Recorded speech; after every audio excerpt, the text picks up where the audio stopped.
लिए फिर से काफी ज्यादा महत्वपूर्ण होने वाला है अगर आप 2023 में बिहार बोर्ड से मैट्रिक की परीक्षा देने वाले हैं तो, क्योंकि आज आपका गणित का इतनी शानदार महत्वपूर्ण 50 ऑब्जेक्टिव क्वेश्चन बताने वाले हैं जो हर साल आपके एग्जाम में पूछा जाता है और यह बिहार बोर्ड के द्वारा पूछा गया क्वेश्चन है।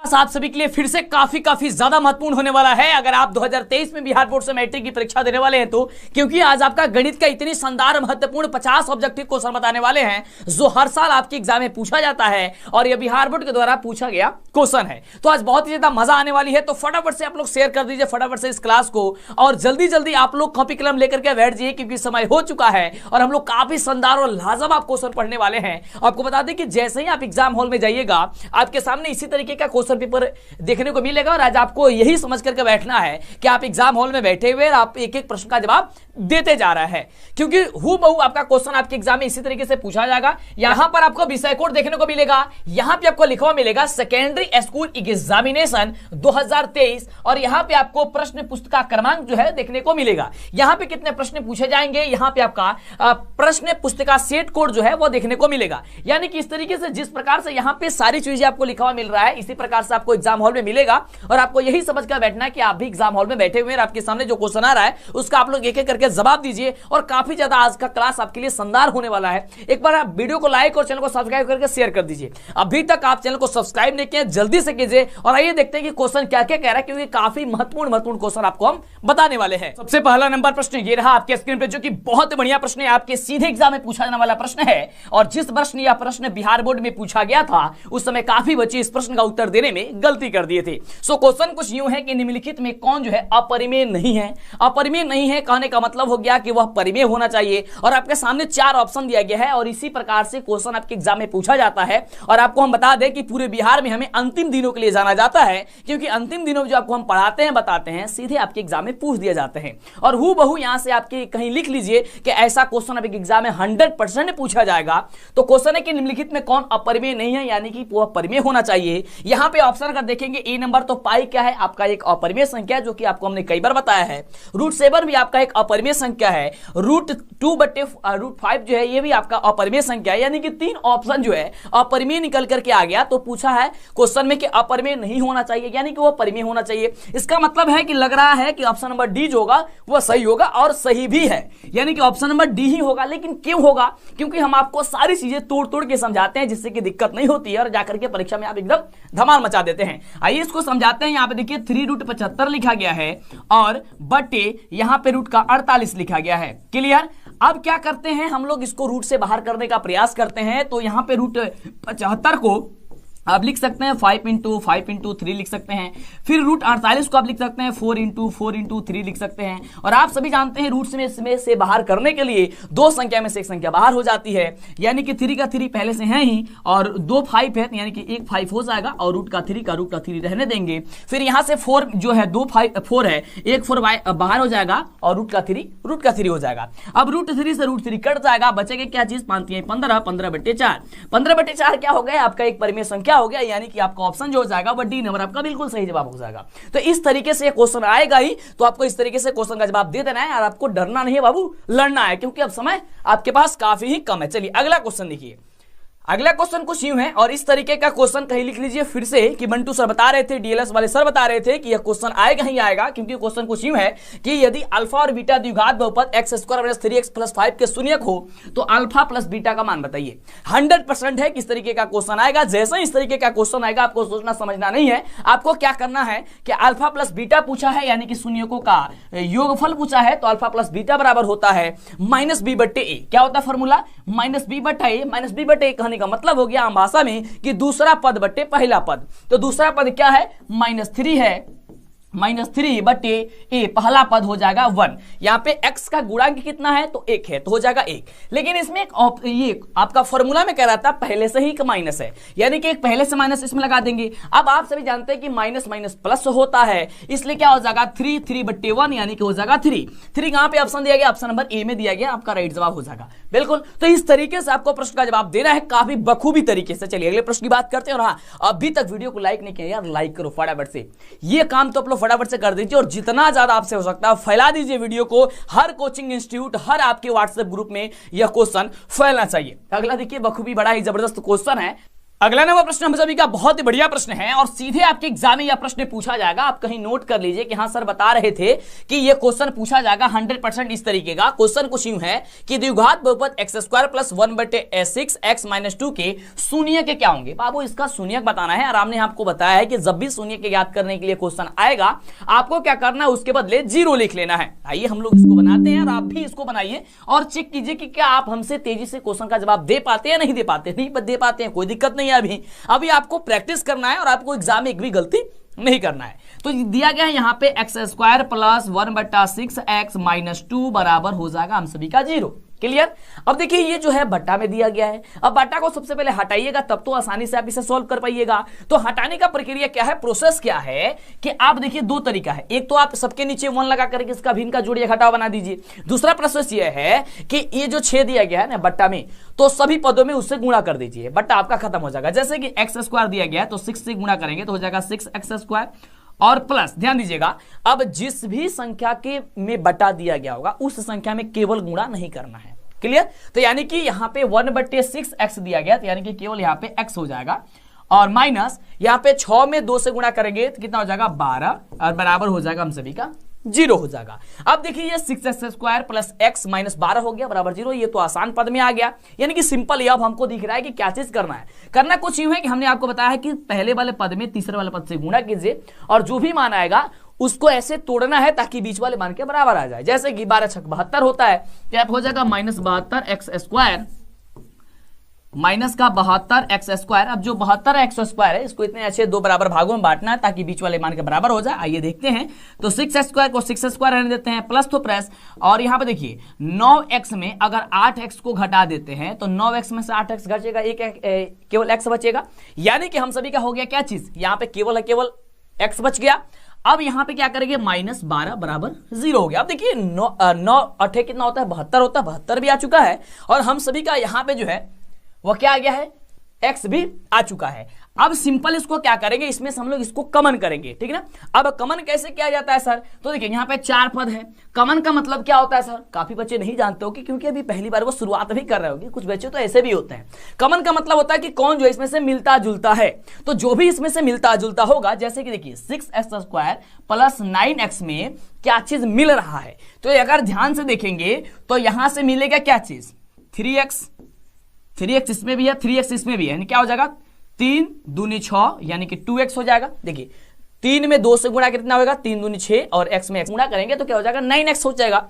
अब चलिए माइनस, अब सर यहां पे किस चीज को कॉमन लेंगे हम, ये भी तो पता करनी है ना। तो देखिए यहां पे हम लोग कॉमन लेंगे यहां से 4। अब जब 4 कॉमन लेंगे तो देखिए यहां पे क्या बचेगा, यहां पे 4 कॉमन लेंगे तो 2x बचेगा, यानी कि 4 दूनी 8x हो जाएगा और यहां पे बचेगा हम सभी क्या चीज प्लस बचेगा कितना 3 बचेगा, 4 3 कितना हो जाएगा माइनस का 12 हो जाएगा, बराबर हो जाएगा हम सभी क्या चीज बाबू 0 हो जाएगा। अब देखिए बाबू अगला देखिए आगे स्टेप में क्या होता है, ये देखिए एक पद ये दिख रहा है ना 2x प्लस 3 और 2x प्लस 3, ये पद एक हो गया यानी कि 2x प्लस 3 एक पद हो गया और दूसरा पद क्या होगा 3x और माइनस का 4, 3x और माइनस का 4 इक्वल टू 0 हो गया।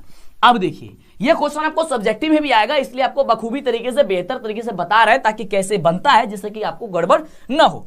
अब देखिए जब हम सभी का 2x प्लस 3 बराबर 0 दिया गया होगा तो 2x बराबर हो जाएगा माइनस का 3 और x बराबर हो जाएगा -3/2। क्लियर हो गया, एक मान निकल गया -3/2, यानी कि -3/2 कहां पे है, देखिए ऑप्शन नंबर यहां पे दिया गया है बी नंबर में। उसी तरीके से यहां पे 3x जब हम लोग क्या करेंगे, जब हम लोग 3x - 4 बराबर 0 करेंगे तो 3x बराबर क्या होगा 4 होगा और x बराबर क्या होगा 4/3 हो जाएगा, यानी कि 4/3। तो 4/3 क्या देखिए इसमें दिया गया है, तो यानी कि -3/2 और 4/3 ऑप्शन नंबर कहां पे आया है, बी नंबर में आया है। और ये क्वेश्चन आपके लिए काफी ज्यादा महत्वपूर्ण है और इस तरीके का क्वेश्चन आपको सब्जेक्टिव में भी आएगा। आपको बोले ना कि थोड़ा सा ये प्रोसेस इसमें लंबा होगा क्योंकि बिहार बोर्ड थोड़ा सा कठिन कर रहा है क्वेश्चन, ठीक ना, लेकिन उतना भी कठिन नहीं कर रहा है, थोड़ा सा स्टेप वो बढ़ा रहा है। तो आपको भी बखूबी बेहतर तरीके से पढ़ना है और दिक्कत है कि टेंशन तो पहले आप बाहर निकाल कर फेंक दीजिए, टेंशन को टेंशन नहीं लेना आपको। अगला देखिए इस तरीके के भी क्वेश्चन आपके एग्जाम में 100% पूछा जाएगा, बड़ा ही बढ़िया क्वेश्चन है। क्वेश्चन कह रहा है कि यदि दो संख्याओं का गुणनफल 2166 है एवं उनका मसा जो है 19 है तो उनका लसा ज्ञात कीजिए। कहे के मतलब क्वेश्चन ही बाटे कि दो संख्या बाटे जाना के गुणनफल 2166 बा, भोजपुरी में भी समझा। 2166 बैठे और ओकर मस है यानी कि HCF जन बा वह 19 है ना, तो उसका एलसीएम बताना है यानी कि लघुत्तम समापवर्तक बताना है। तो हमने आपको इस तरीके का क्वेश्चन बनाने के लिए क्या बताया था, सिंपल बताए थे कि बस आपको इसमें इस वाले संख्या से भाग दे देना है। क्लियर, यानी कि 2166 में आपको भाग दे देना है कितना से, 19 से। जब आप 2166 में आप लोग जो है 19 से भाग देंगे तो आएगा कितना, यहां पे 114, कितना आएगा, तो सर 114 आएगा और जो भी आ जाएगा संख्या वही आपका आंसर हो जाएगा, यानी कि 114 जो होगा आपका बिल्कुल ही बिल्कुल राइट जवाब हो जाएगा। क्लियर, चलिए अगले प्रश्न की बात करते हैं। तो इस तरीके से क्वेश्चन आएगा तो आप लोग फटाफट से बना दीजिएगा। अभी तक वीडियो को लाइक नहीं कर, लाइक कर दो, फैला दो वीडियो को, हर स्टूडेंट के पास बाबू ये वीडियो पहुंचेगा चाहिए और क्लिप काट काट के तू लोग वायरल कर लोगी ताकि वीडियो जो है हर स्टूडेंट के पास पहुंचे। और देखिए जो भी क्वेश्चन आपको मतलब अच्छा लगता है और जो आपको समझ में नहीं आता उसका क्या कहते क्लिप जो है काट लीजिए उतना, ठीक ना, और आप अपना एक अकाउंट बना लीजिए, चैनल बना लीजिए यूट्यूब और उसमें वीडियो को डाल दीजिए। इससे क्या होगा कि व्यू देखने के चक्कर में उस वीडियो को प्ले करके देखिएगा आप, तो देखिएगा तो क्या होगा, उस वीडियो का जो आंसर होगा यानी कि उस क्वेश्चन का जो आंसर होगा बखूबी बेहतर तरीके से आप समझ पाइएगा। ठीक है, चलिए तो इस तरीके से करिए। कॉपीराइट वाला वीडियो आपसे डिलीट मतलब होता है ना कि आप लोग कॉपीराइट मार देंगे, कॉपीराइट हम नहीं करते हैं, ठीक ना, वो काम हम नहीं करते हैं। जो भी अपना है आप डालिए, उससे हमको कोई मतलब नहीं रहता, ठीक ना। अच्छी बात है कि आप डालेंगे और अपना तैयारी भी करते रहेंगे आप लोग। चलिए अगला, यदि बहुपद p इंटू एक्स का एक गुणांक है, एक गुणनखंड है x + 1 हो तो बहुपद p इंटू एक्स का एक शून्य क्या होगा। देखो बहुत बढ़िया क्वेश्चन है, यानी देखिए कहने का मतलब ये है, कहे का मतलब क्वेश्चन ई बटे कि हाई एगो बहुपद के देले बटे का चीज गुणनखंड देले बटे और कहता है कर x के एगो शून्य के का होई। तो जब भी हमने आपको बताया था कि इस तरीके से क्वेश्चन आएगा बखूबी इसके बराबर आप लोग 0 कर लीजिएगा, यानी कि x + 1 बराबर क्या कर लीजिएगा 0, x बराबर बाबू का हो जाए और पक्षांतरित करवा तब -1 हो जाए, यानी कि ऑप्शन क्या हो जाएगा आप सबके देखिए ऑप्शन नंबर ए हो जाएगा कि x बराबर -1 होगा। तो क्लियर, इस तरीके से बाबू बहुत ही जबरदस्त तरीके से आप लोग इसको वीडियो ये क्वेश्चन आप लोग बना सकते हैं।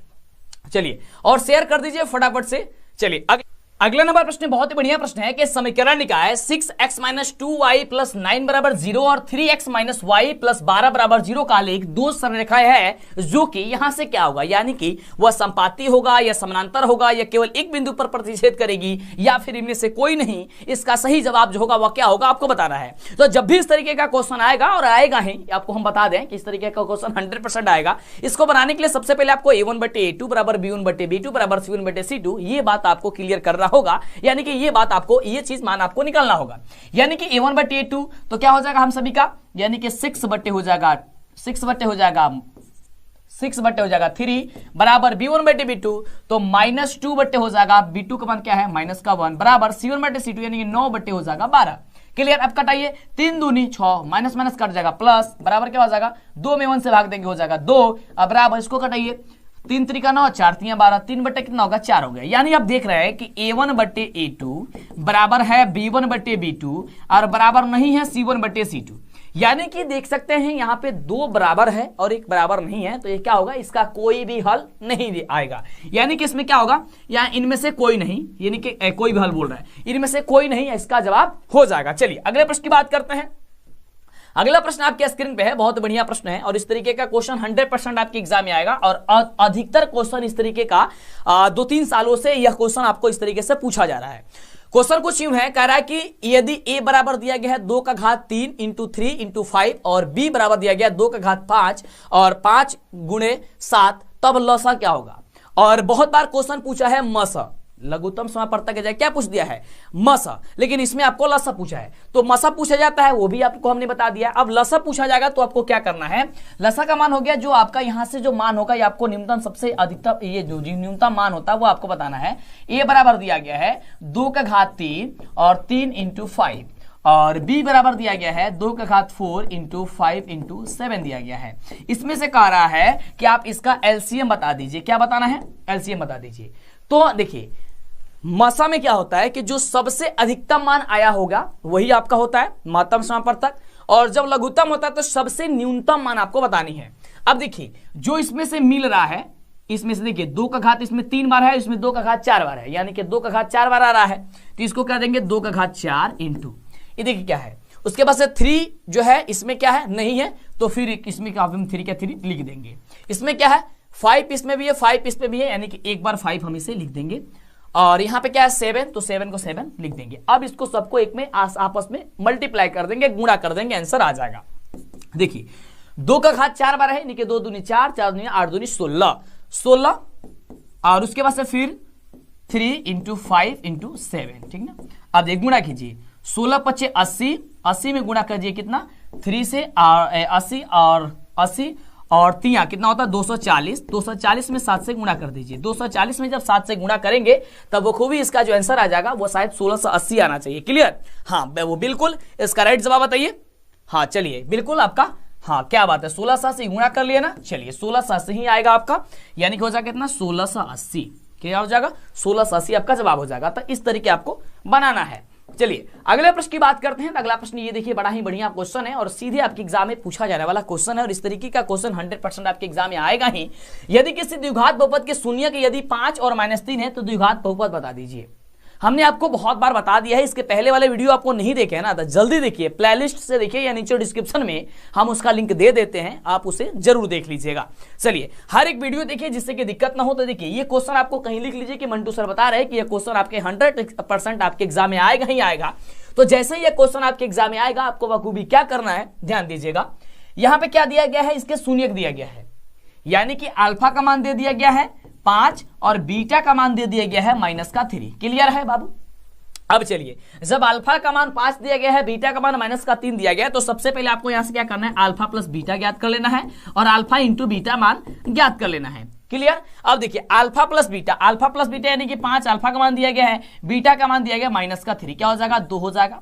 और अल्फा इंटू बीटा यानी कि 5 गुणे -3, क्या हो जाएगा 5 3 -15। अब देखिए अल्फा प्लस बीटा का मान निकल गया, अल्फा इंटू बीटा का मान निकल गया। जब यह मान निकल गया तो बस एक छोटा सा फॉर्मूला याद कीजिएगा कि द्विघात बहुपद बराबर होता है, द्विघात बहुपद बराबर होता है x² minus alpha plus beta into x plus alpha into beta. ये आपका एक फॉर्मूला होता है। अब बैठा दीजिए x² तो x² माइनस तो माइनस अल्फा प्लस बीटा का मान क्या आया है बाबू, तो कहेगा सर 2 आया है, तो बस 2 लिख दीजिए और into x plus alpha into beta बाबू कितना आया है, तो -15, यहां पे आप -15 लिख दीजिए। क्लियर? चलिए तो यहां पे हम इसे लिख देते हैं -15। ठीक है बाबू? चलो अब हम क्या करते हैं, इसको सॉल्व करते हैं। तो देखिए x² का x² -2 तो -2x तो x हो गया, यानी कि -2x हो गया, और प्लस माइनस हो जाएगा, क्या चीज माइनस हो जाएगा, यानी कि -15, यानी कि आंसर निकल के आएगा x² -2x -15। तो x² -2x -15 कहां है बाबू, तो ऑप्शन नंबर सी में है। और देखिए इस तरीके से आंसर आ चुका है। तो एक तरीका से जब भी क्वेश्चन आई तो एंग बनाओ के बटे। और कई बार का होला कि क्वेश्चन जब पूछेला बिहार बोर्ड द्वारा तो ये शून्य के दिया ना, तो शून्य के योग और शून्य के गुणनफल ये दोनों दे देला, यानी कि अल्फा प्लस बीटा के मान और अल्फा इंटू बीटा के मान दोनों के मान दे देला रहेला। उस समय में तारा ई जोड़े के और गुणा करे के जरूरत नहीं है। यानी कि कहने का मतलब ये हो गया कि जब भी शून्यकों का योग दिया गया होगा और शून्यकों का गुणनफल दिया गया होगा, उस समय बाबू आपको यह निकालने की जरूरत नहीं है, क्योंकि वह पहले ही दे दिया है। ठीक ना? इसके पहले वाले वीडियो में आप देखे होंगे तो हमने आपको बताया है कि इस तरीके का मान अगर पहले से दे दिया गया होगा तो आपको कुछ भी निकालने की जरूरत नहीं है। अगला देखा क्वेश्चन कह रहा बा, बड़ा ही शानदार क्वेश्चन बाटे और वीडियो के जल्दी से फैला दो। हाँ जहां भी तहार ग्रुप बटे फटाफट से, है ना। चलिए तो क्वेश्चन कह रहे कि समानांतर श्रेणी -10, -6, -2, का सारांतर क्या है। और इस तरीके का क्वेश्चन जब भी आता है एग्जाम में तो बच्चे खुश हो जाते हैं, क्योंकि सबसे आसान क्वेश्चन है। क्यों? क्योंकि इसमें डी का मान निकालना है और डी बराबर होता है दूसरा पद में से पहला पद घटा दो, यानी कि दूसरा पद दिया गया क्या -6 और -6 में से घटा दीजिए -10 को। और इस तरीके का क्वेश्चन आता है तो बच्चे तो खुश हो जाते हैं, लेकिन सबसे ज्यादा गलती इसी में करते इसलिए हैं कि कह रहा है कि दूसरा पद, ये आप सभी जानते हैं दूसरा पद में से पहला पद घटाना होता है। तो क्या करते हैं, देखिए -6 को घटाएंगे किसे, -10 को, तो क्या करेंगे यहाँ पे -1 नहीं लिखते हैं। वो तो कहेंगे अरे माइनस तो पहले से दिया है ना, तो माइनस छोड़ दो। ये सबसे बड़ी गलती है। कह रहा है कि दूसरा पद में से घटाइए पहला पद, तो पहला पद ना -10 है, लेकिन उसको घटाना है। अब देखिए अभी ये जुट जाएगा आगे। ठीक है, -6 का -6 प्लस माइनस क्या होता है, प्लस होता है, अब हो जाएगा 10। अब देखिए अब -6 हो गया और प्लस का 10 हो गया।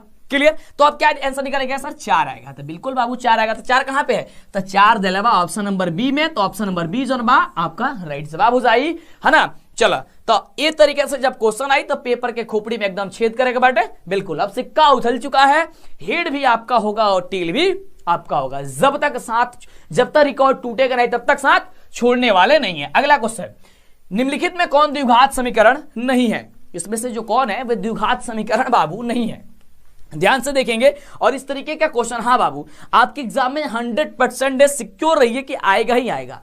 कह रहा है कि इसमें से द्विघात समीकरण नहीं है, तो देखिए ऑप्शन ये देखिए, द्विघात समीकरण के रूप में दिख रहा है, यानी कि ax² + bx + c के रूप में दिख रहा है, और ये भी आपका दिख रहा है। लेकिन देखेंगे ये वाला आपका ax² + bx + c के रूप में नहीं दिख रहा। क्यों नहीं दिख रहा है सर? तो देखिए यहाँ पे दिया गया 2x² और यहाँ दिया गया √2x + 3 का होल स्क्वायर। जब इसको स्क्वायर आप करेंगे तो यह द्विघात समीकरण के रूप में नहीं आएगा। क्लियर? अब देखिए इसको सॉल्व करने की जरूरत नहीं है क्योंकि ये सब्जेक्टिव तो क्वेश्चन नहीं है, तो इसमें ज्यादा समय देने की, माथापेची करने की कोई जरूरत नहीं है। आप सिंपल से ऑप्शन नंबर जो होगा वो किस पे टिक कर दीजिएगा?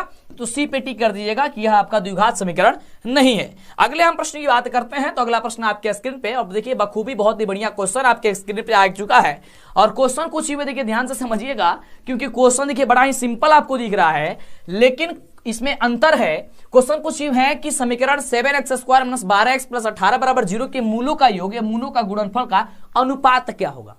अनुपात का मतलब आसान भाषा में, यानी कि अगर सिंपल भाषा में समझाने की कोशिश करी तो यानी कि बट्टा होकर का लिखा जा सकता है, यानी कि अनुपात के रूप में। ठीक ना?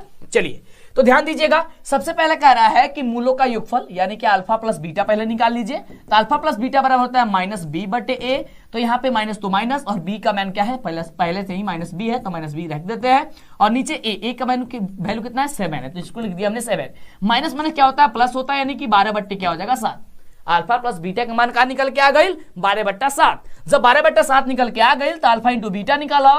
अल्फा इंटू बीटा बराबर होता है c/a, तो c/a, तो c यानी कि तीसरा पद क्या? 18, 18 नीचे 7, यानी कि c/a निकल गया, यानी कि 18/7 निकल के चला आया है। तो जब आगे इस तरीके का क्वेश्चन तो आपको पूछ रहा है कि मूलों का योग एवं गुणनफल का अनुपात, यानी कि यहां पे हो जाएगा सबसे पहले मूलों का क्या चीज? योगफल, यानी 12/7, और फिर से कह रहा है इसका गुणनफल का अनुपात, यानी बटा 18/7। क्लियर? अब देखिए, अब ये क्या है? भाग में है, अब इसको गुणा में आप बदल लीजिए। कैसे बदलिएगा? तो 12/7 गुणे, जब गुणा में बदला जाता है तो नीचे वाला जो पद बा ऊपर चल जाला और ऊपर वाला नीचे आ जाला, यानी कि 7 बटा क्या हो जाएगा? 18 आ जाएगा। अब 7 से 7 कट जाएगा, ऊपर क्या बचेगा? 12/18 बचेगा। ठीक ना? अब इसको कटाइए तो ये कटेगा 6 दूनी 12 और 9 दूनी 18, 2 तिया 6 और 3 त्रिका 9, यानी कि हो जाएगा 2/3, या फिर कह सकते हैं 2:3। 2:3 है, कहां पे देले बटे? ऑप्शन नंबर डी में, यानी कि ऑप्शन नंबर बाबू डी जन हो ही आपका बिल्कुल जवाब हो जाएगा। चलिए बात करते हैं अगले क्वेश्चन की। तो इस तरीके से आपको बखूबी सभी प्रश्न का उत्तर आपको देते चले जाना है।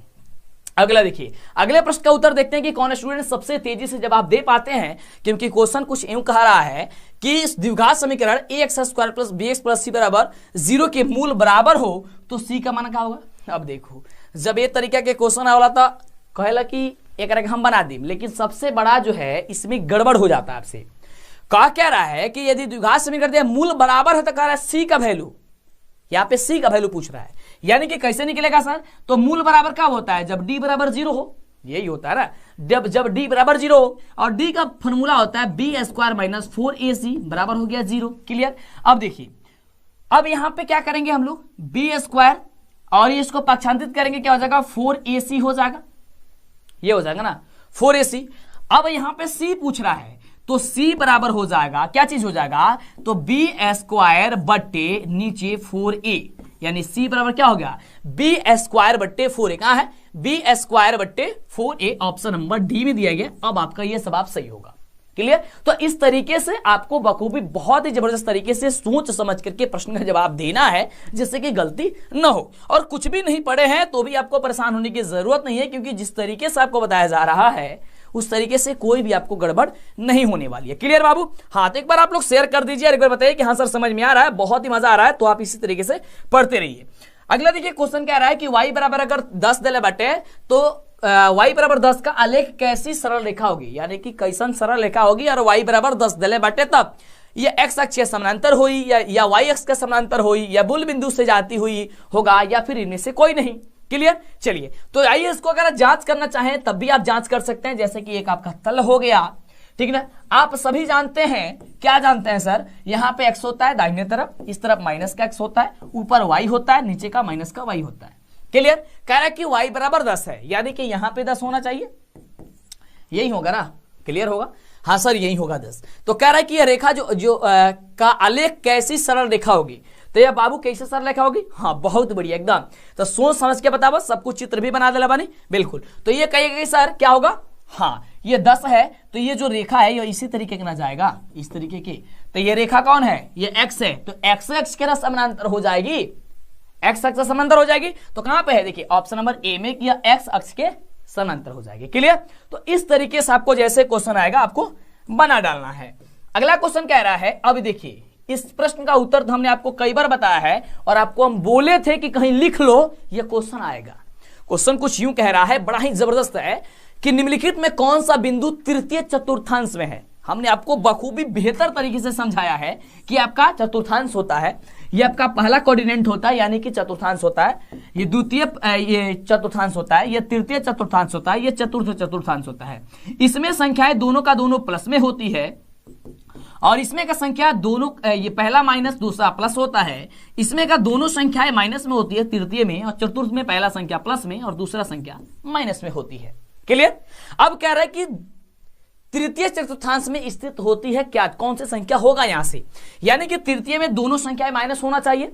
तो यहां से चेक कीजिए कि कौन ऐसा ऑप्शन है जिसमें दोनों का दोनों माइनस में दिया गया है। तो कहेगा कि सर ऑप्शन नंबर जो बी दिहल गए बाटे ना, वह दोनों के दोनों माइनस में बा, यानी कि -4 और -6 है। तो क्या हो जाएगा, ये क्या हो जाएगा, ऑप्शन नंबर बी हो जाएगा। क्लियर। चलो आगे बात करते हैं अगला नंबर क्वेश्चन के, कि अगला नंबर क्वेश्चन का कह रहा और दी देखा, ये बहुत ही बढ़िया क्वेश्चन आ गई बटे और एग्जाम के दृष्टिकोण से काफी ज्यादा खास है। और आपको हमने बताया है कि देखिए आप जो है गणित का अगर पूरा फार्मूला याद कर लेते हैं, पूरा सूत्र अगर तू याद कर लेबा, हालांकि अगर तू कहबा नीचे कमेंट आई या वीडियो को लाइक करके शेयर करबा और बोलबा कि सर एक स्पेशल वीडियो बनाइए जिसमें पूरे गणित का सूत्र दिया गया हो, क्योंकि गणित का पूरा सूत्र अगर याद जकरा भी हो जाए वो कम से कम 20 से 30 नंबर वो एग्जाम में ला सकत हटे।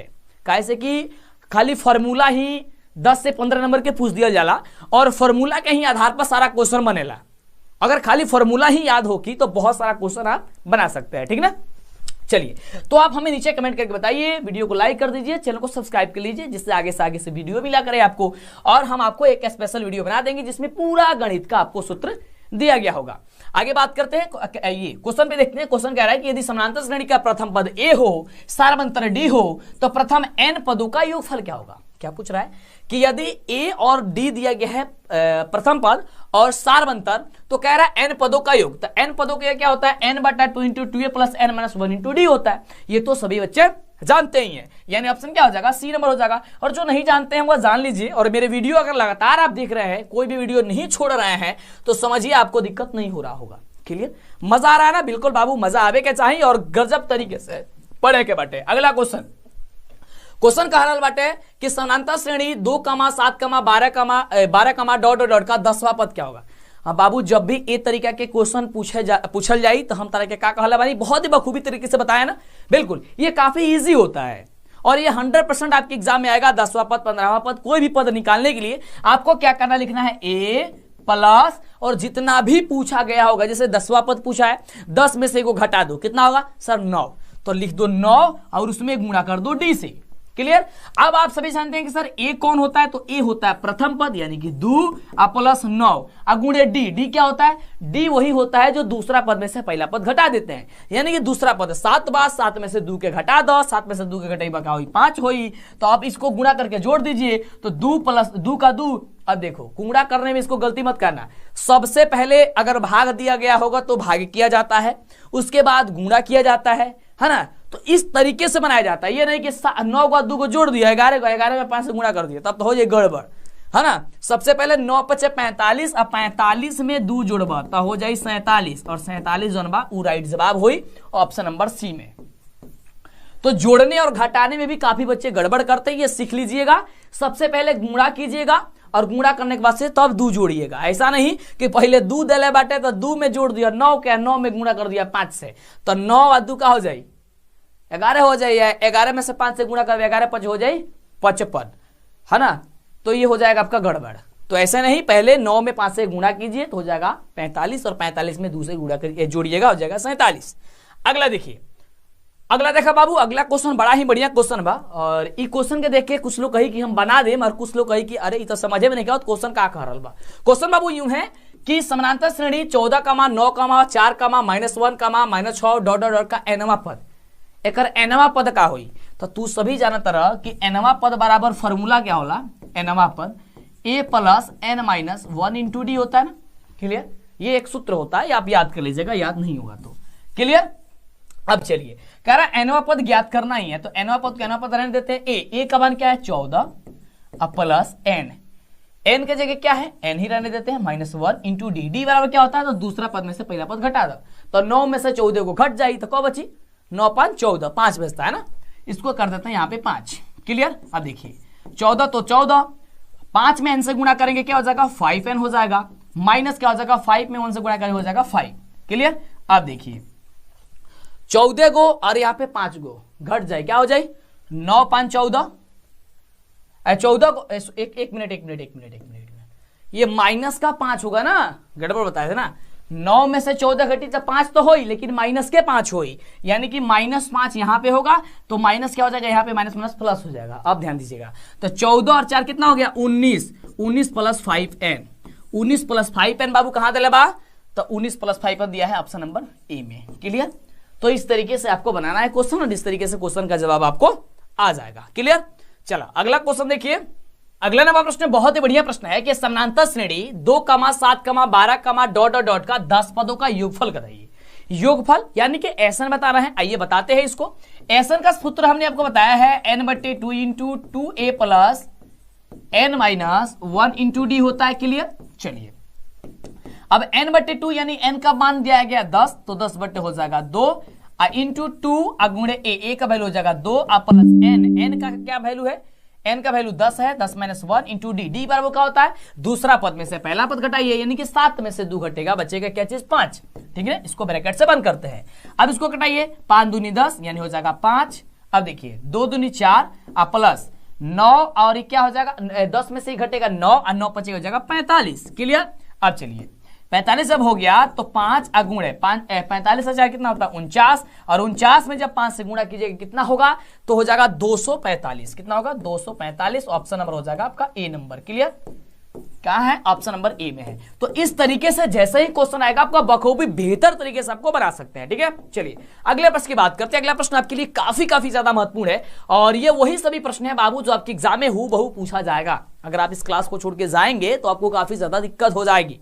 आपको हम गारंटी देते हैं कि इसी तरीके से आपके एग्जाम में क्वेश्चन पूछा जाएगा। अगला प्रश्न कह रहा है कि द्विघात समीकरण ax² + bx + c = 0 और a बराबर नहीं है 0 में x का मान जो होगा वह क्या होगा। ये सिंपल कुछ नहीं कह रहा है, बस ये फॉर्मूला ही है आपका और फॉर्मूला में आपको इसको बैठा देना है, बिल्कुल।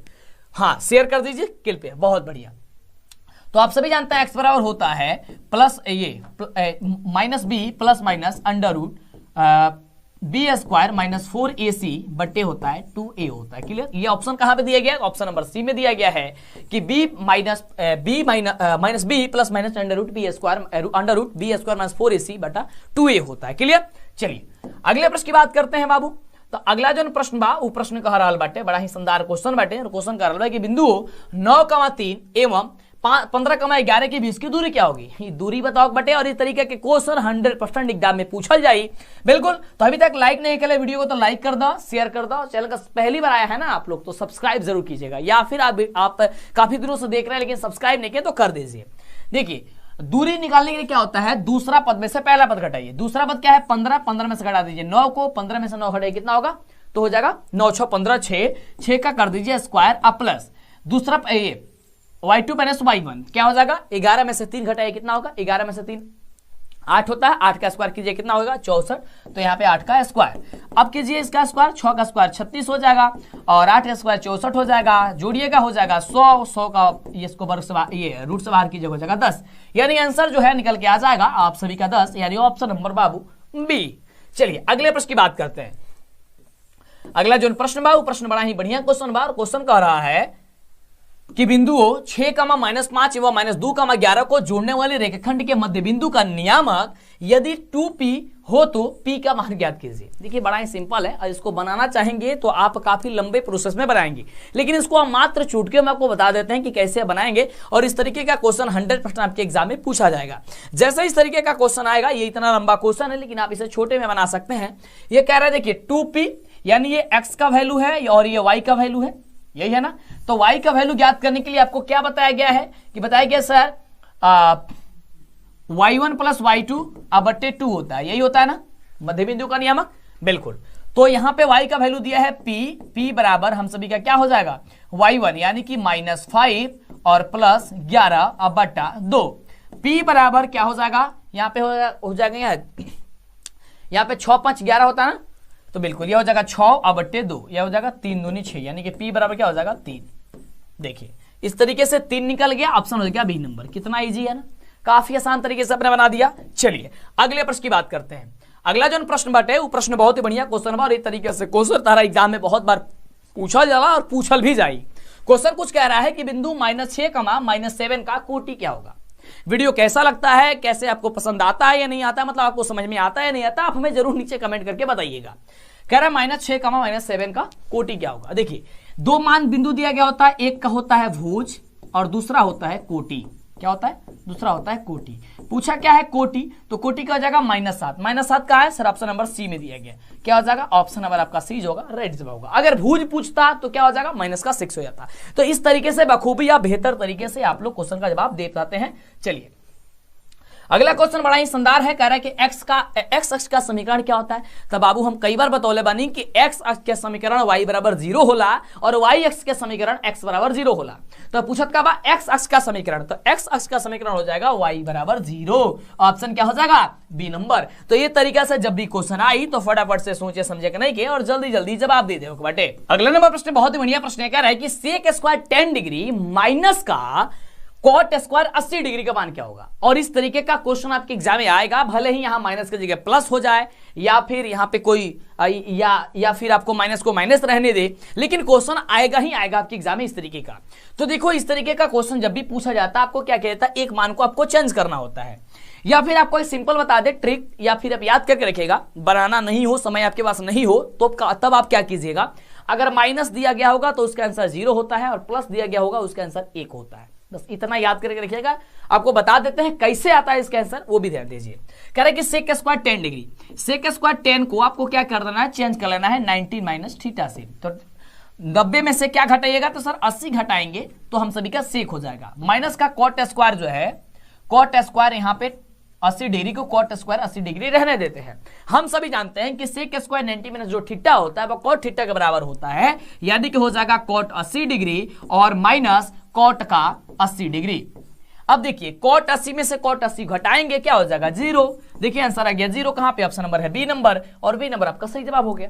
तो इस तरीके से ये क्वेश्चन आएगा तो आपको बखूबी बना देनी है। अगले प्रश्न की बात करते हैं। अगला प्रश्न देखिए आपके स्क्रीन पे है, और देखिए क्लास को छोड़ के मत जाइए, क्लास के छोड़ के जाइए तो बहुत बड़ा पछतावे के पर जाइए, क्योंकि वही क्वेश्चन आपको बताया जाता है जो आपके एग्जाम में 100% पूछा जाए। विश्वास नहीं हो तो पिछला वर्ष के क्वेश्चन पेपर उठावा और देखो कि क्वेश्चन जो हम बता रहे बानी का वो तरीका से क्वेश्चन पूछल गई बा या नहीं पूछल गई। क्लियर। चलिए तो अगले प्रश्न की बात करते हैं। काफी बखूबी बेहतर क्वेश्चन है। कह रहे हैं कि यदि किसी त्रिभुज के शीर्ष के नियामक जो है वो दिया गया है, ठीक ना, इतना कह रहा है इसके केंद्र के नियामक क्या होंगे। तो हमने आपको बहुत बार बताया है और आपको बोले थे कि लिख लीजिए, इस तरीके के क्वेश्चन आएगा आपके एग्जाम में केंद्र के नियामक के लिए। तो जब भी केंद्र के नियामक पूछी तो सब में के पहला जोड़ के 3 से भाग दे दो। केंद्र के नियामक पूछी तो यानी कि 1 - 1 प्लस जोड़ दीजिए 5 और जोड़ दीजिए 8, आप बट्टे भाग दे दीजिए 3 से। तो क्या हो जाएगा 8 और 5 कितना होता है, तो कहेगा सर 8 और 5 होता है कितना 13, और 13 में से 1 घट जाए कितना हो जाएगा 12, 12/3 और कटाएंगे कितना होगा 4, यानी कि एगो आ गया आंसर 4। अब इस सब का दूसरा पद जोड़ के 3 से भाग दीजिए, 0 -2 +2/3। अब देखिए 0 और -2 +2 कितना होगा 0, 0 में से 0 जाएगा 0, 0/3 क्या हो जाएगा 0 हो जाएगा, यानी एक निकला उनका 4 और एक निकला 0, यानी कि 4, 0, 4, 0 कहाँ है, ऑप्शन नंबर बी में। देखिए कितना इजी और आसान तरीके से आपने बना दिया। चलिए अगले प्रश्न की बात करते हैं। अगला जो प्रश्न है, आप देखिए, ये प्रश्न आपके एग्जाम में सब्जेक्टिव में पूछा जाएगा। ये प्रश्न आपके एग्जाम के दृष्टिकोण से सबसे ज्यादा खास है और इस तरीके का क्वेश्चन का आंसर काफी लोग इसका जवाब नहीं दे पाते हैं। क्वेश्चन कुछ यूं है कि यदि वृत्त की त्रिज्या 7 सेंटीमीटर हो तो अर्धवृत्त की परिमिति बता रहा है। परिमिति करने का मतलब परिधि होता है, यानी कि परिमाप होता है। क्लियर? तो आपके एग्जाम में अगर ऐसा क्वेश्चन पूछा जाएगा, हालांकि इसको सब्जेक्टिव में पूछना चाहिए था लेकिन ऑब्जेक्टिव में ही पूछा है, इसको बता दीजिए इसका जवाब क्या होगा। ध्यान दीजिएगा, कह रहे हैं वृत्त की त्रिज्या 7 है, यानी r बराबर 7 सेंटीमीटर दिया गया है। क्लियर? तो देखिए इसका सूत्र कौन सा लगेगा, पाई r प्लस 2r। फॉर्मूला लगता है इसका पाई r प्लस 2r। अब देखिए दोनों में r है तो r कॉमन ले लेंगे, यानी कि पाई प्लस 2 हो जाएगा। क्लियर? काफी बच्चे इसको सॉल्व नहीं कर पाते हैं या काफी टीचर भी इसमें गलती कर देते हैं। ध्यान दीजिएगा, अब यहाँ पे पाई r प्लस 2r में से r कॉमन लेंगे, r का वैल्यू दिया है 7। देखिए अब बनाएंगे तो आपको बहुत आसान लगेगा, लेकिन ये समझ में नहीं आता है जल्दी कि किस सूत्र से बनेगा।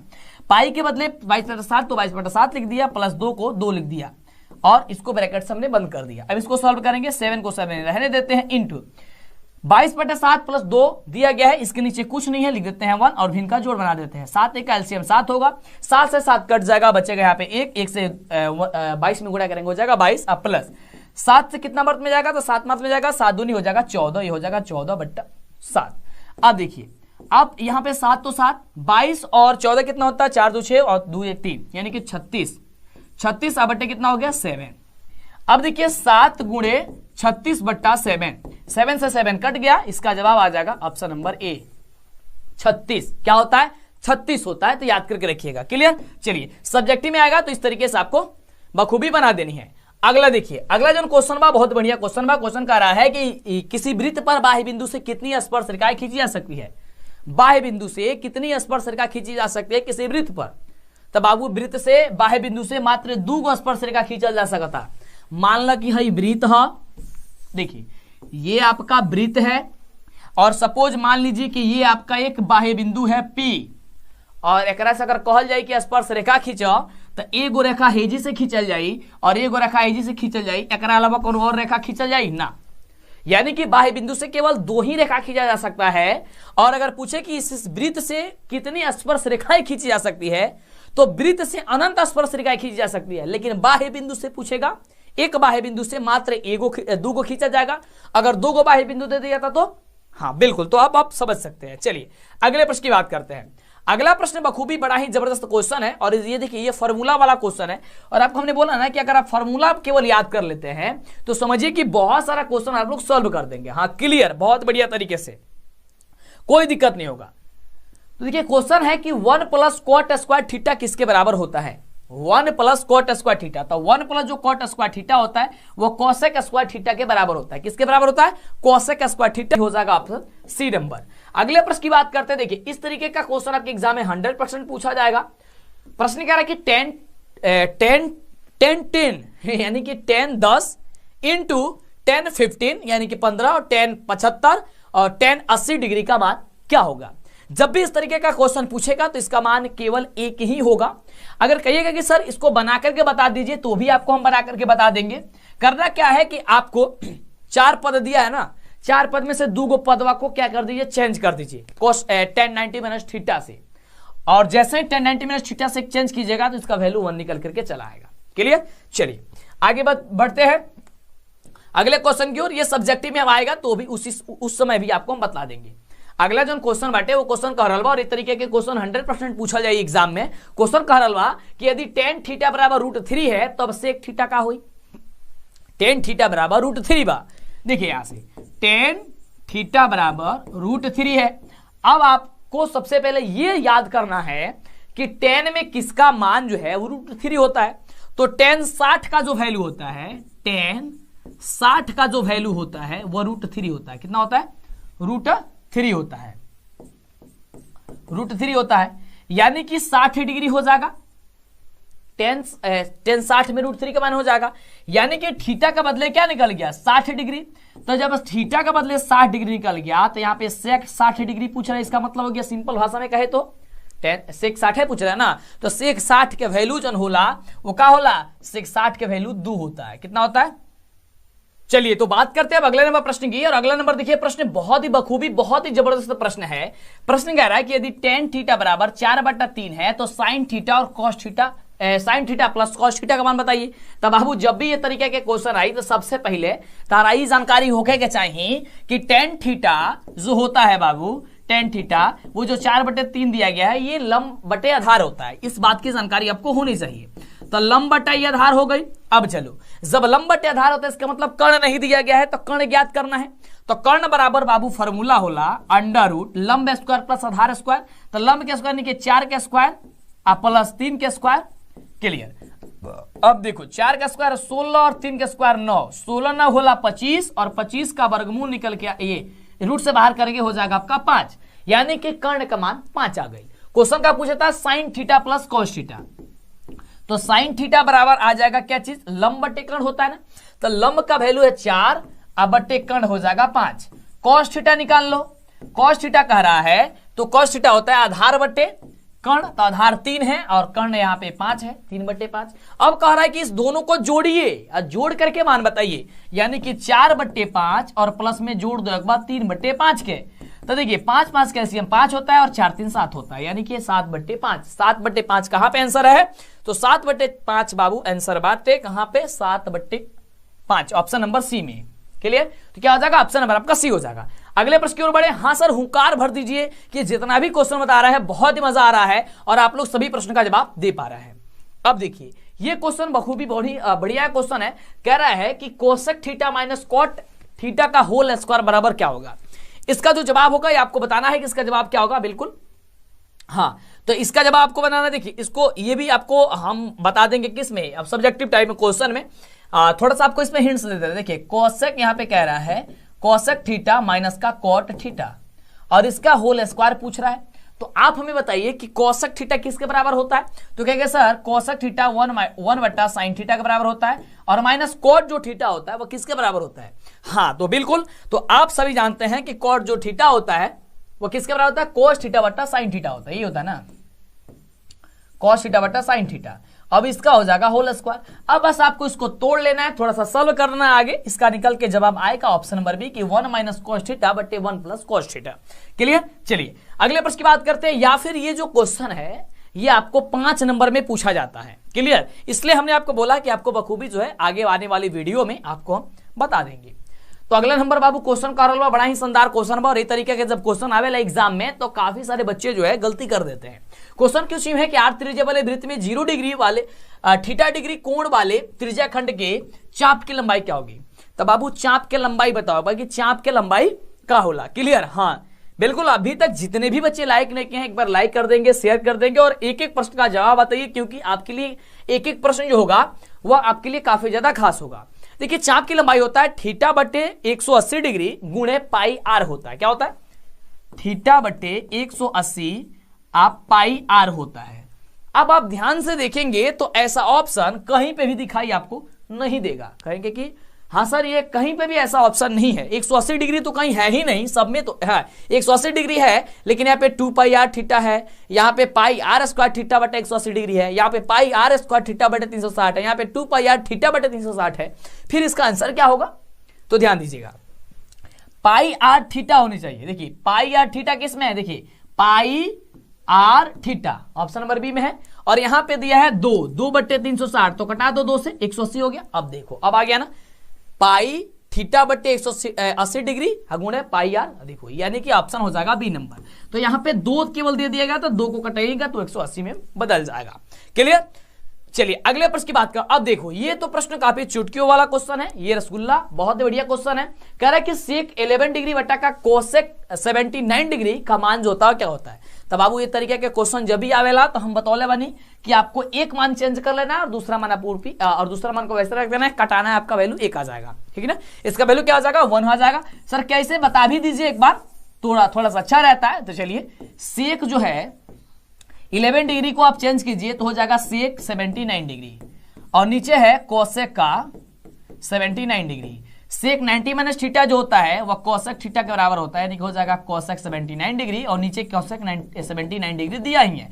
कोसेक 79 डिग्री से कोसेक 79 डिग्री कट गया, बच गया क्या चीज 1, यानी ऑप्शन ए नंबर। क्लियर।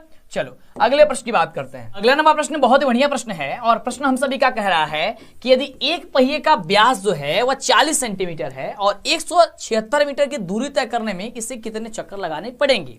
तो आइए इसको बनाते हैं और यह क्वेश्चन बहुत ही आसान है और ये क्वेश्चन आपको सब्जेक्टिव भी पूछा जा सकता है। बहुत बढ़िया क्वेश्चन है और आपको अगर इसका उत्तर पता है कि कैसे बनता है तो आप हमें नीचे कमेंट करके जरूर बताइएगा।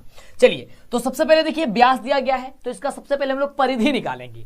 तो परिधि होता है पाई डी, तो पाई डी हम लोग निकालेंगे और पाई डी बराबर होता है क्या चीज, तो पाई का बदले दिया गया है 22/7, तो 22/7 होता है 22/7 रख लेते हैं और डी का वैल्यू होता है, डी का वैल्यू दिया है 40, ठीक ना।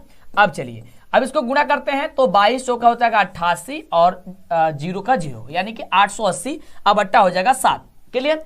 अब ये आ गया आपका सेंटीमीटर में आया है क्योंकि ये सेंटीमीटर में दिया है और ये मीटर में दिया है तो इसको भी हमको मीटर में बदलना पड़ेगा।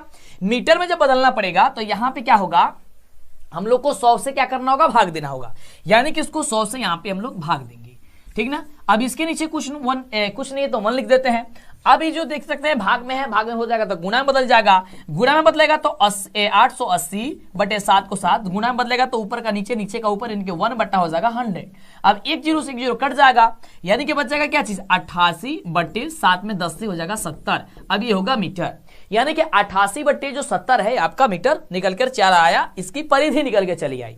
अब कर रहा है 176 मीटर की दूरी तय करने में, यानी कि 176 में 88/70 से हमने के भाग दे दो बाटे और जो आंसर आई वो आंसर निकल करके चला आएगा। यानी कि 176 में हम लोग को भाग देना है किससे, 88/70 से। क्लियर है। चलिए भाग देते हैं तो 176 को 176, इसके नीचे कुछ नहीं था तो उसके नीचे 1 लिख लेते हैं। अब ये भाग में है तो गुणा में बदलेगा तो नीचे का ऊपर, ऊपर का नीचे, यानी ऊपर हो जाएगा 70 और बट्टे हो जाएगा यहाँ पे 88। क्या हो जाएगा 88। अब इसको कटाइए तो इसको जब कटाएंगे तो 88 दूनी होता है आपका 176। क्या होता है 88 दूनी 176 और 7 दूनी 14 यानी कि 140। तो 140 जो है चक्कर उसको लगाने पड़ेंगे, यानी कि ऑप्शन जो हो जाएगा वह ए नंबर हो जाएगा। क्लियर। सबसे पहले आपका वृत्त की परिधि निकलना है, जो वृत्त की परिधि निकल जाएगी, देख सकते हैं यहाँ पे सेंटीमीटर में दिया गया है, सेंटीमीटर सबको पहले मीटर में बदल लेना है, मीटर में क्योंकि मीटर में दिया गया है, अगर ये भी सेंटीमीटर में दिया गया होता तब बदलने की कोई जरूरत नहीं थी, ठीक ना। अब उसके बाद से बस 176 में जितना आया तो उतना भाग दे दिया, आंसर आपका निकल करके चला आया, काफी इजी था ना। चलिए अगले प्रश्न की बात करते हैं। कह रहा है कि यदि शंकु की ऊंचाई h हो और आधार की त्रिज्या r हो तो इसका आयतन क्या होगा। बाबू एकर आयतन बताओ बटे कि एकर जो आयतन निकल के आई वो क्या हुई, तो बिल्कुल इसका काफी सही जवाब हो जाएगा ऑप्शन नंबर बी, क्योंकि इसका तो सूत्र ही है कि 1/3 πr² h होता है। क्या होता है 1/3 πr² h होला, यानी ऑप्शन हो जाए बी नंबर। अगर अगला नंबर हम प्रश्न की बात करें तो अगला नंबर जो क्वेश्चन कह रहा बटे वो क्वेश्चन बा कि यदि किसी बेलन का व्यास अगर 28 सेंटीमीटर है, इसकी ऊंचाई 20 है, तो संपूर्ण पृष्ठीय क्षेत्रफल क्या होगा। क्वेश्चन बटे कि अगर बेलन के व्यास यानी कि 28 सेंटीमीटर, तो बेलन के व्यास बटे यानी कि त्रिज्या निकालना, तो 28 में 2 से भाग देगा तो त्रिज्या निकल जाए, यानी कि पाई बटे ये d/2 होता है ना। चलिए तो ये हो जाएगा आपका 14, यानी कि r का वैल्यू जो निकल गया, r का वैल्यू ये आपका 14 निकल गया। ऊंचाई यानी कि h जो दिया गया है वह 20 दिया ही गया है और बाबू इसका संपूर्ण पृष्ठीय क्षेत्रफल पूछ रहा है। तो बेलन का संपूर्ण पृष्ठीय क्षेत्रफल जो होता है वह क्या होता है, फटाफट से बताइए। हाँ बिल्कुल, तो बेलन का जो अगर संपूर्ण पृष्ठीय क्षेत्रफल की हम बात करते हैं तो बेलन का संपूर्ण पृष्ठीय क्षेत्रफल हमको ही याद नहीं है। क्या होला बेलन का संपूर्ण पृष्ठीय क्षेत्रफल, πr² होला, उहे होला बेलन के πr² होला।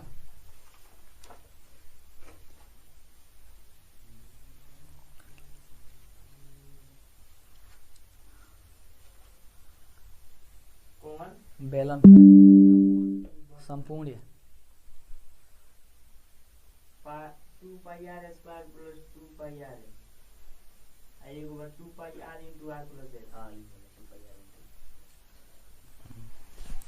2πr 2πr into r plus h होला ना। ओकरा के कह दिहल बा तो ओकरा के सॉल्व करके आ गए 2πr plus 2πr r plus. अगला नंबर प्रश्न देखिए, बहुत ही बढ़िया प्रश्न है, एकरा के लिख देता, लिख एकरा के 37 नंबर। अगला नंबर प्रश्न देखिए, बहुत ही बढ़िया प्रश्न है। कह रहा है कि किसी बेलन का व्यास अगर 28 सेंटीमीटर है और इसकी ऊंचाई जो है वो 20 सेंटीमीटर है, तो इसका संपूर्ण पृष्ठीय क्षेत्रफल क्या होगा? ये बहुत ही आसान क्वेश्चन है। और इसका देखिए, इसका सूत्र क्या होता है, 2 pi r into r plus h होता है ना। क्या होता है? 2 pi r into r plus h होता है। तो यहां पे आर का तो वैल्यू दिया नहीं है, व्यास दिया है, तो व्यास से हम लोग त्रिज्या निकालेंगे यानी कि आर निकालेंगे। तो आर बराबर हो जाएगा 28/2 यानी कि हो जाएगा 14। क्या निकल गया? 14। यानी आर का वैल्यू बस हम लोग को यहां से निकल के आ गया। तो इस वाले सूत्र पे हम लोग को आसानी से बैठा देना है। क्या सूत्र था? तो 2 pi r into r plus h था। क्लियर? तो 2 को 2 पाई के बदले होता है 22/7, आर के बदले 7 कितना निकला? 14 इंटू फिर आर यानी कि 14 प्लस एच का वैल्यू कितना है? 20। कर लिए? चलिए अब देखिए यहाँ पे 7 दूनी 14 और 22 दूनी 44 और दूनी 88। 88 हो गया ना। 22 दूनी 44 और 44 दूनी 88 और इंटू 14 और 20 कितना होता है? तो 14 और 20 होता है 34। कितना होता है? 34। यानी कि आप 88 में गुणा कर दीजिए 34 से। जब 88 में आप 34 से गुणा करेंगे और जो भी आपका आंसर आएगा वही आपका राइट जवाब हो जाएगा। हाँ, तो फटाफट से आप लोग गुणा करके बताइए इसका राइट जो जवाब होगा क्या होगा। हाँ, 37 नंबर प्रश्न का। बहुत बढ़िया बाबू। 37 नंबर प्रश्न का जवाब जो होगा वह क्या होगा? 28 में 34 से केवल गुणा कर दीजिए। तो 28 और 34 में गुणा करेंगे तो 2992 आना चाहिए इसका आंसर, सेंटीमीटर स्क्वायर में आएगा। यानी कि 2992 जो होगा वो आपका राइट जवाब हो जाएगा, जो कि ऑप्शन नंबर बी दिया गया है। क्लियर? चलिए, तो इस तरीके से आप लोग फटाफट से इस तरीके का क्वेश्चन आप लोग बना दीजिएगा। अगला जो क्वेश्चन है ये बड़ा ही जबरदस्त क्वेश्चन है और कह रहा है कि यदि किसी गोले की त्रिज्या 3 गुनी हो तो उसका आयतन क्या होगा? अगर बाबू अगर कोनो गोला बटे अगर ओकर त्रिज्या जो बटे वो 3 गुना बढ़ जाता टे तो ओकर क्षेत्रफल आयतन पूछ रहा है। हाँ, बहुत बढ़िया। आयतन बाबू पूछ रहा है कि आयतन जो है कितना गुना हो जाएगा। अगर 3 गुना बढ़ रहा है तब, तो 3 गुना बढ़ रहा है तो उसका आयतन 27 गुना हो जाएगा। 3 3 का 9, 9 3 27 गुना। चलिए अगले प्रश्न की बात करते हैं। अगला देखिए क्वेश्चन, ये सारा का सारा क्वेश्चन आपको हूबहू आपके एग्जाम में एकदम टकराने वाला क्वेश्चन है, क्योंकि आपको वही सारे क्वेश्चन बताया जा रहा है। ये क्वेश्चन पेपर से प्रीवियस ईयर क्वेश्चन पेपर से लिया गया क्वेश्चन है जो आपके एग्जाम में पूछा जाता है। अगला देखिए क्वेश्चन कह रहा है कि किसी घन के विकर्ण, देखिएगा, कह रहा है कि किसी घन का विकर्ण की लंबाई अगर 6√3 सेंटीमीटर है तो इसका संपूर्ण क्षेत्रफल। तब बाबू जब भी ये तरीके के क्वेश्चन पूछी कि संपूर्ण पृष्ठ क्षेत्रफल क्या होगी और अगर विकर्ण दले बटे, तो सबसे पहले तो भुजा पता होगा चाहिए। तो इसकी भुजा बराबर होता है √3a। √3 गुणे भुजा होता है ना, √3 इंटू भुजा होता है, यानी भुजा बराबर, यहां पे देखिए कह रहा है कि इसकी विकर्ण की लंबाई दे दी है 6√3, यानी कि √3 से √3 कट जाएगा। भुजा बराबर हो जाएगा हम सभी कितना, तो कहेगा कि सर भुजा बराबर हो गया 6। अब कह रहा है कि इसका संपूर्ण पृष्ठीय क्षेत्रफल क्या होता है। तो बाबू आप सभी जानते हैं कि किसी घन के संपूर्ण पृष्ठीय क्षेत्रफल होता है 6 गुणे भुजा स्क्वायर, 6 गुणे भुजा स्क्वायर। अब भुजा का बदले का 6 बा, तो हो जाएगा 6 और 6 का स्क्वायर हो जाएगा 36 और 36 में 6 से गुणा कर दीजिए। तो 36 में 6 से गुणा किया 6 जाएगा 36 के 6 और 6 3 18 और 18 और 3 216, 216 होना चाहिए इसका आंसर। क्या हो जाएगा? 216। ऑप्शन क्या हो जाएगा? B number. क्लियर?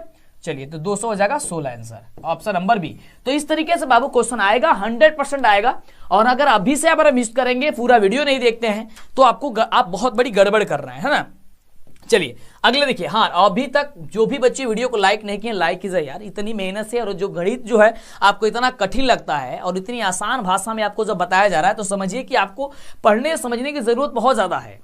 और इसको लाइक करना, शेयर करना आपका फर्ज बनता है, ताकि हर एक बच्चों के पास पहुंचे, क्योंकि काफी सारे बच्चों के पास नहीं पहुंच पाया है। और हो सकता है कि कहीं आप एक बार शेयर कर दें तो उनका भविष्य जो है वह बन सके, क्योंकि वह गणित में काफी ज्यादा बच्चे डरते हैं, और डर को हम बाहर निकाल करके आपको उस तरीके से बखूबी तरीके से बता रहे हैं जिससे दिक्कत ना हो।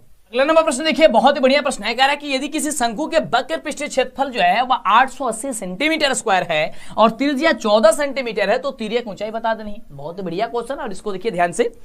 कह रहा है कि किसी शंकु का वक्र पृष्ठीय क्षेत्रफल 880 सेंटीमीटर स्क्वायर है, यानी कि इसका संपूर्ण पृष्ठीय क्षेत्रफल होता है पाई आर एल। पाई आर एल बराबर दे दिया है 880 सेंटीमीटर स्क्वायर। पाई के बदले आप सभी जानते हैं 22/7 होता है। आर के बदले क्या हो जाएगा तो 14 हो जाएगा, क्योंकि त्रिज्या दिया गया है और एल हम लोग को निकालना ही है, तो एल को एल रहने देते हैं, बराबर 880 दिया गया है। अब देखिए 7 दूनी 14, 22 दूनी 44, 44 L बराबर हो जाएगा 880।